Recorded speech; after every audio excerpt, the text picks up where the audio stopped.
Hello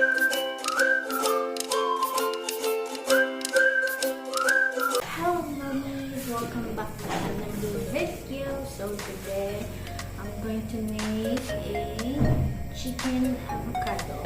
So I have here chicken, avocado, and onion, and also pepper and salt. So hello mommy, so for today's video mag-storytelling ako. Storytelling, sana all. So, kwento ko lang sa inyo guys because some people are asking kung ano daw ba yung experience ko or how do I feel na malayo yung partner ko, and is it hard or what? Syempre, diba? So, for me, having a long distance relationship during pregnancy is not really that easy dahil syempre malayo ang partner mo, tapos ikaw andito ka and then you're pregnant, di mo siya kasama. Pero sa case naman namin ng partner ko is never niya namang pinaramdam sa akin that he is far from me, yeah, because lagi naman siyang tumatawag sa akin. And he's always checking up on me, especially the condition of the baby, if how was the baby, ganyan. And never siya nagkulang ng time sa akin kasi nga attention seeker ang peg. Joke lang, pero totoo kasi nga 'di ba pag buntis, parang ewan ko, parang selfish ako kasi yung nararamdaman ko kasi is yung sa everyday, hindi complete yung araw ko pag hindi ko siya nakakausap, hindi ko man lang siya nakikita, and picture is not enough for me. Gusto ko na nagvi-video call kaming dalawa, diba, super, I'm so demanding when it comes to ganun. Pero syempre love niya naman ako, diba? Charis. Love niya ako, kaya kahit gaano siya ka-busy, binibigyan niya talaga ako ng time, and doon ko talaga nang patunayan na love talaga niya ako kasi sa dami-dami din ang ginagawa niya, sa super busy ng work niya, alam niya na hindi buo ang araw ko pag hindi ko siya nakakausap, ganito, ganyan, pero may oras pa rin talaga siya sa akin, unlike sa iba talaga na wala. Pero I'm thankful talaga na ganyan siya. And regarding naman sa check-ups ko, kahit malayo siya, he's always checking up on me. He woke up early para i-check kung ano ba yung mga update sa baby, or ano ang kailangang bilhin na vitamins, ano ang advice ni doc, ano pa ba, yun lang. And then he always makes sure that I'm eating healthy foods, of course, and gusto niya palagi akong healthy and productive. That's why palagi niya akong sinusuportahan sa lahat ng bagay. And kahit malayo kaming dalawa is we support each other, especially siya, super understanding niya when it comes to me, especially sa akin dahil yung hormones ko, kahit minsan sinasabi niyang sabi niya, inatake ka na naman ba ng hormones mo? Ginaganyan na lang ako. Pero dati, grabe rin yung adjustment niya sa ugali ko. Di ko rin alam na gano'n na pala ako. Siyempre, tinatanong ko rin yung ibang tao na, ay, ganito ba ako? Ganyan.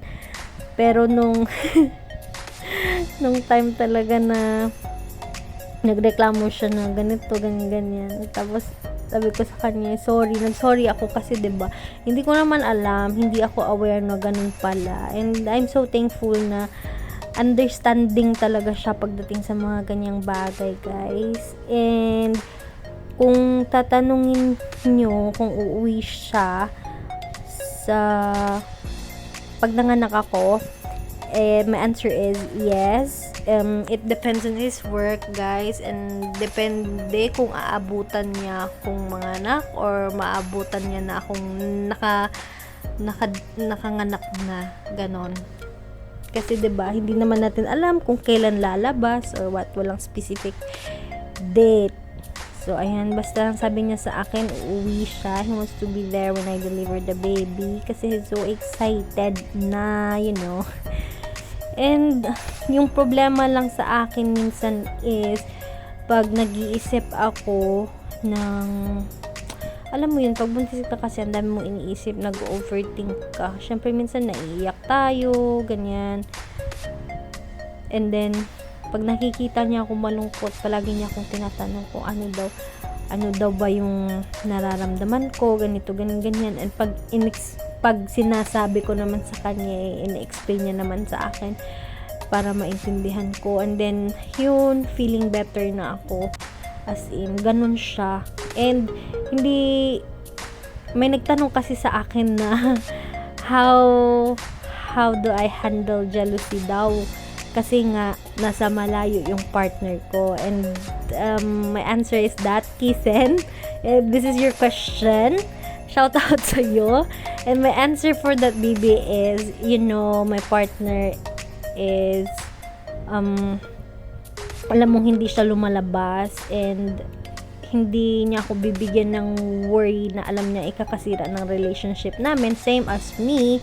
Pero yung jealousy kasi, Day, is for me, nangyari na to isang beses sa akin, isang beses o dalawa sa amin. And then nung time na yon, sinabi ko lang sa kanya na, uy, nagsiselos ako sa ganito, nagsiselos ako kay ganito, ganyan. And then, ang sabi niya lang sa akin, you don't have to worry about it because wala naman yun and kaibigan naman, ganon. So far, wala pa akong major na selos talaga. Hindi ako nag-worry doon. And there are some questions also here na, what moment in your relationship did you feel loved the most? Oh, 'di ba? I feel loved the most kapag dinadown ako ng tao. Kapag dinadown ako ng tao, tapos pag sinasabi ko yun sa kanya, talagang nagagalit siya and ayaw niya na nakikita akong malungkot dahil lang doon sa sinasabi ng ibang tao. And doon ko natutunan na wala akong pakialam sa sabihin ng iba, as long as okay kami ng partner ko, okay ang lahat, ganun. Syempre ganun na ang mindset natin ngayon, Day. Pero doon ko talaga na feel sa kanya na, kasi may mga times na may fini-face ako na problema and all, pero he's always there. Never niya akong pinabayaan, even though hindi naman gaano katagal ang relationship namin, pero makikita mo talaga sa partner ko na super dedicated niya and supportive sa akin. Kaya niya ibuwis yung buhay niya for me, ganun ang mga atake ni Labi sa akin. So, my message for my partner is, hey love, I just want to say thank you for everything, especially for doing your best for baby G, and for me as the best partner. And I know you're excited to see baby na. And we can't wait to see you soon, Labi. Just take care of yourself, and we will always be here for you, like you support us. And I love you so much, and I miss you so much, Labi. I know we may be far apart from now, but you know, distance is not forever. We will be together one day and forever and ever. I love you. Mwah.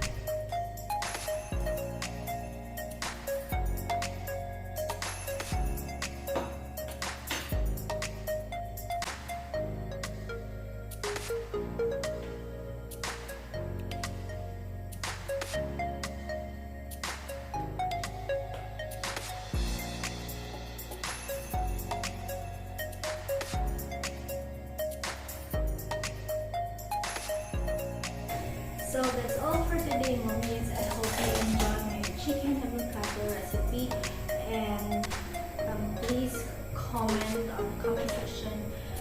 pa yung gusto nyo content na gagawin ko and questions that I'm free to answer all of that. That's all for today, Mom.